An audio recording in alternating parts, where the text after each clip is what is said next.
November the 9th, 2018, a day like many others for most people. But for Battlefield fans, this day was a big one. This day was the date of the first opportunity for the public to play Battlefield 5. Early access versions were available on Origin, 10-hour trials were live on Xbox One, and PlayStation owners were soon to get their hands on the game as well. The overall hope was that, now the game was finally here, the gameplay and overall experience would make the public relations issues and poorly received reveal trailer thoughts of the past. Hype was expected to take over from pessimism. Well, that day was over 8 months ago. Hopes and expectations haven't exactly come to fruition, at least not if you ask the majority of players. In fact, players in a lot of cases may no longer be the correct term, as so many have left the game. So we'll go for players and former players. Now, in all honesty, as long as the game is good, I can ignore most other factors. I really can. If the game functions well and is fun, it's usually happy days for me. And for most people, whether they admit it or even believe it, this is true of them as well. The product speaks for itself, and the majority usually get behind a good product, at least where gaming is concerned. Well, realistically, for Battlefield 5, this hasn't happened. This video is not designed to rub salt in the wounds of DICE or EA or anyone that enjoys the game. If you do enjoy the game and you have no problems with it, then more power to you, I'm very happy for you. Just continue to have fun. And this video is not designed to simply regurgitate things I've said before. The thumbnail may follow a trend for this channel when talking about such issues, and that's generally because it grabs attention. But I don't want this to be cast off as just another complaint video, because aside from anything, I'm actually pretty done with complaining, at least at this point. Obviously, if further ridiculous things happen, then I'm not going to simply project a false state of calmness. I'm neither Will Smith, nor Gandhi, nor any other super calm individual. Not sure if Will Smith and Gandhi have been in the same sentence before, but I'm breaking new ground around here. But as of right now, I simply state facts, share information, and project things as I see them. I'm kind of finally numb to the problems that Battlefield has. Desensitized. No longer outraged by the level of issues. More so just sad about them. I mean, I am outraged, but I'm just kinda used to it. And I honestly don't play the game much now. That might sound odd from someone who creates content predominantly around Battlefield, but it's true. And I know I'm not alone in that. In fact, I'm far from it. So what's my point? Well, from what I can tell, we're nearing a point of no return. The next big update has to do what DICE say it's going to do. If we keep getting updates, patches, and fixes, which in fact don't improve large issues or at times make them worse, this game's life, relevancy, and following may all come to a close far earlier than many of us even imagined. I've noticed a shift in recent times, a shift from annoyance and disappointment from this community to instead a state of exasperation and apathy. And this isn't from just content creators or just the player base. I'm talking about both. We're approaching critical mass, everyone, and let me show you some examples.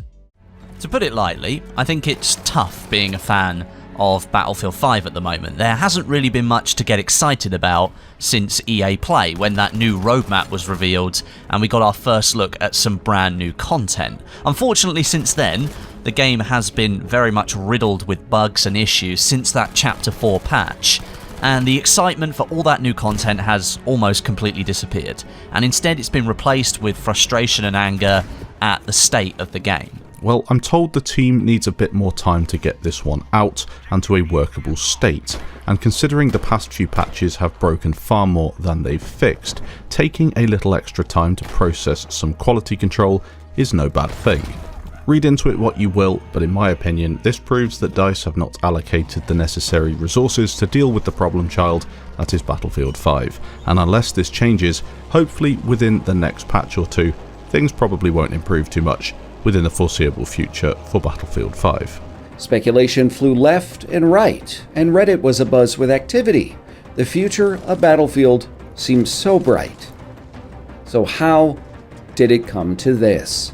Now, two things. One is that I'm not attempting to take anything out of context and present it as fact or as part of any form of skewed narrative. Much like as I've said I'm not intending to do today, the creators featured and the samples used from their videos are not looking to simply crush this game. To quote Flackfire from the very same video, he says he considers mistakes only problems if you don't learn from them. And this is absolutely true in my opinion as well. I really hope DICE are learning a lot right now. The issue is that there hasn't been much evidence of this, merely a continuation of a downward spiral. Let me put it to you this way. The next big patch comes next week. It's a patch that's been delayed to try to ensure it actually fixes some major issues, and I support that delay, by the way, if it works. It's not all issues, but some of the largest ones. I believe an example of this is the Invisible Soldier issue. Now say that patch comes out and again it doesn't seem to help, much like with the recent hotfix which didn't help with stability issues. Say things remain the same or perhaps even get worse again. How many people do you think will see it as the final straw and just quit? Move on to something else. How many people have already had their final straw moment from previous patches and hotfixes? I don't want to go into great detail about this one as I'm not going to beat a dead horse. You can check some of my older videos for evidence, but what I will say is that it's very clear that numbers playing this game have fallen drastically, and right now, most in the know can only see them dipping lower. Let me also make the point that the creators I chose to feature as examples aren't an example of those who jump from game to game looking to criticize what they can to pull views. These are established channels that hold Battlefield as a core feature of their coverage. Much like I've said previously, they have a vested interest in the game. Its success brings them far more than its failure. There is no desire to see it in a poor state. From my perspective, I saw this game as being a potential platform to take me to the next level of stability in terms of this content creation venture. And while I consider things to have gone well for me in relative terms, it can't be avoided that this game hasn't been what I'd hoped for in terms of interest from a mainstream viewing perspective. This game has not lit the world on fire and thus has not lit many channels on fire. Things are stagnant now and it's landed me with more problems than I'd like. The hype around this game was short and it's instead led to near total derision now. Have you noticed just how many people talk about going back to Battlefield 1? Have you noticed how many creators have begun making Battlefield 1 videos again, or have started to stream on Battlefield 1 again? This feeds into my overall message. We're only 8 months into this game, a game which will likely have a 2 to 3 year life cycle. I think many of us now have doubts about whether it can truly sustain this community for that length of time. If we're already seeing a transition back to a game that was honestly much maligned towards the end of its time as the flagship title for the series, well, it's not exactly a good sign. And while there is always an instance of this taking place, nostalgia and rose-tinted glasses make previous titles look better than we used to see them, and some players always prefer to go back to the older titles, it's not always on this scale, and it's not always this early. And it's not just Battlefield 1, it's Battlefield 4, and even just other competing titles. And the key thing I keep seeing come up is that players are tired of the problems. They're tired of getting their hopes up only to be let down. They're tired of being told soon, and they're tired of this game not feeling like a AAA title when it had that price tag. So if it happens again next week, I foresee another mass exodus. That's not just likely, it's almost certain, if things don't go well. When I'm seeing absolute Battlefield fanatics, extremely high-level players saying they're about done if this carries on, it provides a real sense of foreboding. When I see even the most generally positive creators saying that this is getting to be too much, that they don't know if it's going to turn around, and they no longer trust that alterations will make anything better, well, the feeling of doom only intensifies. Now, this is not to say the trend will absolutely continue. This patch was delayed in an effort to ensure they get it right. Perhaps this could be a jumping off point for continued improvement and an eventual return to form combined with planned new content. I'd like nothing more than for that to be the case. But this only intensifies my point. As the title and thumbnails indicate, this is make or break. It's game time. This happens now or it likely won't happen at all, because the player base will take the opportunity from you. For the observant among you, you'll know that towards the end of the year is when the big releases start to come out. This year, where first-person shooters are concerned, we have Call of Duty Modern Warfare, Borderlands 3, the Shadowkeep expansion for Destiny 2, and more. Do many of you truly believe that, if Battlefield 5 is struggling now, it can really survive those titans coming into the market? Especially when we're seeing things like Destiny's base game going free to play at the same time. Especially when we see things like Apex Legends popping up, which is free to play. Especially if things haven't significantly improved. We're in July now, over midway through July. The clock is ticking. The annual explosion of AAA releases is just waiting to happen. And what's almost certain? That the majority of those releases will come out in a better state than Battlefield 5 did. And quite probably a better state than it's in even now. Battlefield 5 has to play catch up where quality is concerned with games that aren't even out yet. games that will come out, and this game needs to make sure they don't blow it out of the water. It needs to make sure they don't blow it out of the stratosphere, quite honestly. I've been looking to diversify my content for some time now, seeing the success that people I consider my friends have had on other games, Fabian Chills, Modest Pelican and others, taking their growth far beyond my own. And it's not just because of Battlefield 5, not at all. That would be totally unfair to say, and I absolutely haven't done a good enough job so far of diversifying, that's undeniable. But Battlefield 5 is a large factor in why I want to cover other games and why other creators are doing so as well. And the worse things get, the lower the interest in this game is, the more it intensifies the urgency with which I and others look around for what else to cover. This isn't good for the game, it's a vicious cycle. I now regularly advise any people making their early strides in content creation to not solely focus upon Battlefield. It's a volatile space, and currently it's a hill to die on for a lot of content creators. The really big guys can get by, but everyone else, I'm not so sure. So in the spirit of Flakfire's mantra of mistakes only being problems if you don't learn from them, what can everyone involved learn? Well, I'll go through them in order. Content creators can learn that putting all of your eggs in one basket is a huge risk. A risk absolutely not worth taking. Separate concepts, separate games, separate revenue streams, and likely even separate platforms is a highly advisable structure to go for. And if you're new to content creation, hit new games as and when you can and be original. Hit them when they're fresh out. Don't just follow your favorite game if it looks like it could capsize at any moment. Now the community. This may sound obvious, but everyone can learn or keep in mind that pre-ordering games in this day and age is almost never worth it. Or at least it's a massive risk. Set your expectations as if you're going to be disappointed, and then be absolutely joyful if the product turns out to be awesome. And then absolutely give the developers credit because they deserve it. We've seen what happens when things don't go right, so praise when things do go right. Now where Battlefield is specifically concerned, we can learn that this is a near constant cycle, that these games often release in a mess and then need to be fixed. And we shouldn't be surprised when this is the case. Disappointed, perhaps even outraged, yes, but not surprised. And EA and DICE, what they can learn? They can learn that consumers don't and won't put up with this forever. There is a point where it becomes too much to bear. For Battlefield 5, this might be that moment. For the Battlefield franchise, it's likely the next release. If the next Battlefield has problems like this one, it could be lights out for the series. I doubt many of us want that. So the game needs a clear vision. It needs to meet and or accurately set customer expectations, and it needs to release when it's ready, and not a day earlier. It has to release with a bang. The warning signs are here, clear as day, as to what could happen if it doesn't. And so I hope you enjoyed this video, or at least found it informative.